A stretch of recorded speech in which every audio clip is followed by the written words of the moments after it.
Hey, look, I think it's interesting that God has actually designed spiritual things to work this way in the world as well. God seems to assign little value to our own work, like to the work that we can do with our own hands and inside of our own effort.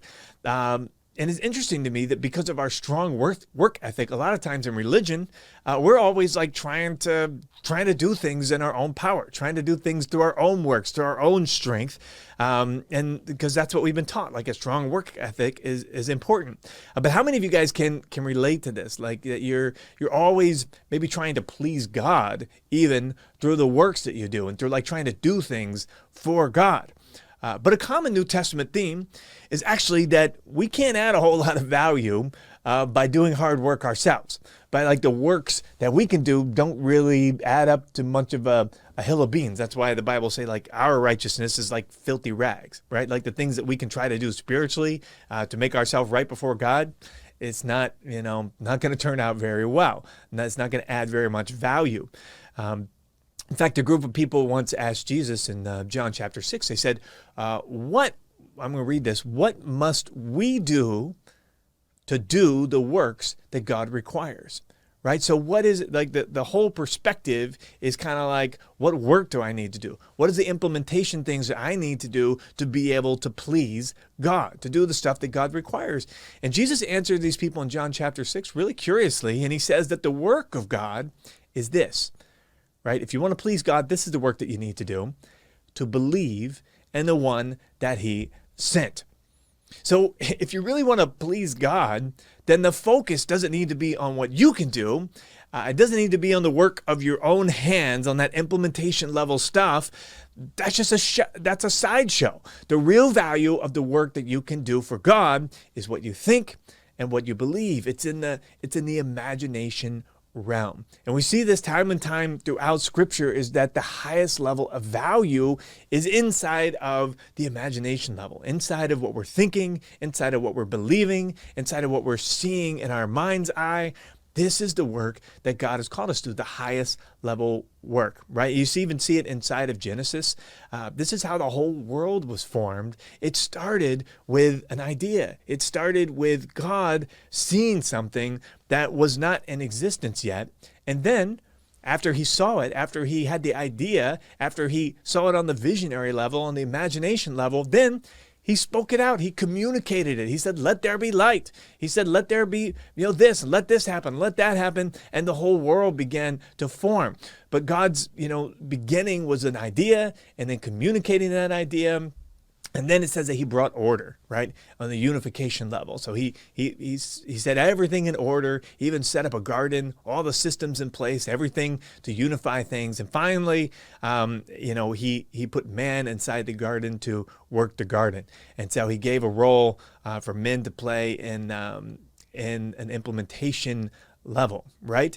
But then he says that I'm going to make these men in our own image, right? So what's the only thing we know about God at that point is that he is a God who saw something and spoke it out, set systems in order, and then put people in place to do the implementation work, right? So even all the Scripture is full of the value of ideas, the value of belief, over the value of just working with our hands, right? And doing things with our hands. So look, I love a good work ethic. I was brought up in South Carolina to believe that, like, hey, we do hard work. But I've learned that like hard work does not equate to high income. It doesn't equate to building wealth for your family, you can leave behind for your children's children.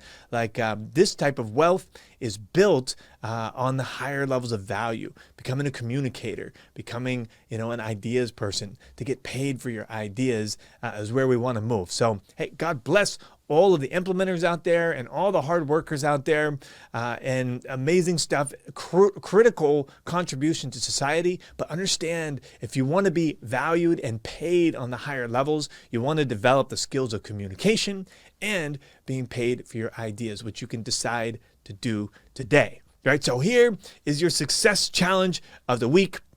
Set aside time this week, even if you could just set aside 1 hour, like put it on your calendar, mark it out. Like in this hour, I'm going to set aside thinking time. right? Even if, like I said, even if you just do it for an hour this week, set aside thinking time and commit to yourself to put away all distractions, shut off all of your implementation work, all of your managerial work, and just think of ideas, right? Jot them down somewhere. John Maxwell, said that everybody should have their own ideas notebook, right? Where they're just developing different ideas that they have, writing them out, taking them through different iterations, thinking about them, just thinking. Set aside an hour this week to do that. And I guarantee that 1 hour is eventually going to end up paying you more than all the rest of the hours of the week of doing stuff combined, right? But listen, guard over that hour, because I found that because we've been so entrenched in doing work, and because we have that strong work ethic drilled into us, our mind is going to tee up all sorts of other implementation and managerial stuff that you should be doing during that time, right? So it's going to be uncomfortable, to just sit down and think. So I want you to be disciplined to protect that hour and see what limitless value that your mind can tee up for you.